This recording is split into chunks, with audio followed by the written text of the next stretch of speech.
This roster could very well end up having some salary cap casualties. We usually don't have to talk about that with the Browns because there usually aren't those kind of decisions. Who are some tough decisions, salary cap wise, that Andrew Berry may look at and say, "Boy, I'd love to have you back, but this does not make sense with what we're trying to do."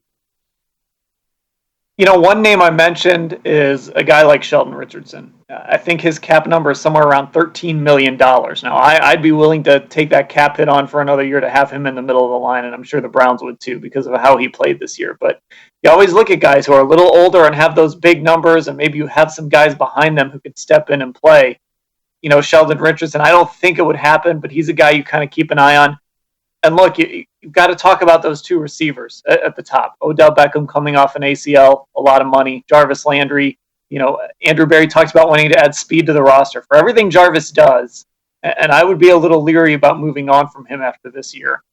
And for everything he does, he's not fast. And so you've got to kind of weigh, do you kind of value all that stuff Jarvis brings that maybe isn't being that downfield threat? Can you still work him in with the money that you have to pay him? Those might be...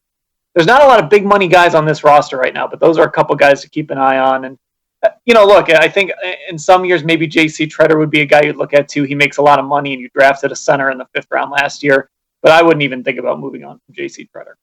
All in all,